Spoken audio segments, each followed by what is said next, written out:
पार्टीसाठी किंवा संध्याकाळच्या चहासोबत खाण्यासाठी झटपट फटाफट असं काहीतरी बनवायचं असेल तर ह्या प्रकारचं स्नॅक्स तुम्ही नक्की ट्राय करून बघा.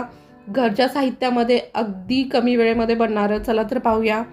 कढईमध्ये मी 2 चमचे तेल टाकले, त्यात चमचाभर जिरं टाकून घ्या आणि 1 ते 1.5 चमचा तीळ, त्यात चिली फ्लेक्स किंवा चिली फ्लेक्स नसतील तर लाल मिरची पावडर टाकून छान परतून घ्या. तेल थोडं जास्त गरम झालं आहे त्याच्यामुळे तीळ उडून बाहेर येत आहेत.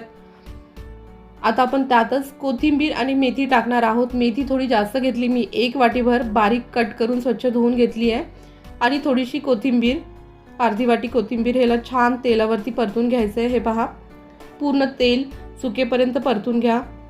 आता हे परतल्यानंतर मी 1 वाटी आणि थोडीशी जास्त 1.25 वाटी पाणी घातलं आहे. त्याच्यानंतर आपल्याला चवीनुसार मीठ घालायचं आहे आणि पाणी छान गरम झाल्यानंतर 1 वाटीभर किंवा थोडंसं कमी रवा घातला आहे. 1 वाटी रवा घातला तरीही चालेल आणि याला आता छान शिजून घ्यायचं आहे पाणी आटेपर्यंत. हे पहा, फटाफट मिक्स करा म्हणजे गाठी होणार नाहीत आणि 1-2 मिनटं झाकून ठेवा.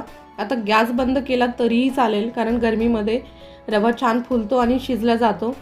हे पहा, आपला रवा छान असा मोकळा झाला आहे. आता याला थंड करून घ्यायचं आहे. याला एका वेगळ्या बाउलमध्ये काढून घेऊया थंड होण्यासाठी. हे पाहू शकता. आता याच्यामध्ये 1 वाटी रवा घेतला होता, त्याच्यासाठी मी 2 मीडियम साईजचे बटाटे घेतलेत. उकडून किसून घ्या म्हणजे गाठी होणार नाहीत जेव्हा आपण मिक्स करू तेव्हा. छान किसून घेतल्यानंतर आणि एका हाताने छान मिक्स करून घ्यायचं. याला पूर्ण थंड झाल्यानंतर नाही मिक्स करायचं, थोडंसं गरम असेल तेव्हाच मिक्स करून घ्या म्हणजे पटापट छान मऊसर आपलं पीठ तयार होईल. आता हाताला तेल लावून घ्या आणि तुम्ही हव्या त्या आकारामध्ये गोळे तयार करून घेऊ शकता किंवा जर तुम्ही या प्रकारे असं मध्ये खड्डा करून ह्याच्यामध्ये काहीतरी भरलं किंवा काही स्टफिंग भरून, चीज जरी भरून तुम्ही छान असे गोळे केलेत आणि ते तळून घेतलेत तरी छान चीज बॉल तयार होतात. किंवा अजून काही मसाला स्टफ करायचा असेल तुम्ही तेही करू शकता, जसं मटर वगैरे. आता आपण इथे काहीही स्टफ केलेलं नाही आहे, अगदी साध्या पद्धतीने केलं आहे. तुम्ही मुलांच्या टिफिनमध्ये देऊ शकता किंवा 31च्या पार्टीसाठी तुम्हाला पटकन असं काहीतरी स्नॅक्स बनवायचं असेल तरीही करू शकता.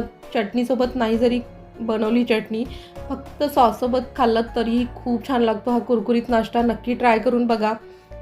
हे पहा, आणि व्हिडिओ आवडल्यास लाईक, शेअर, सबस्क्राईब करायला विसरू नका. थँक्यू.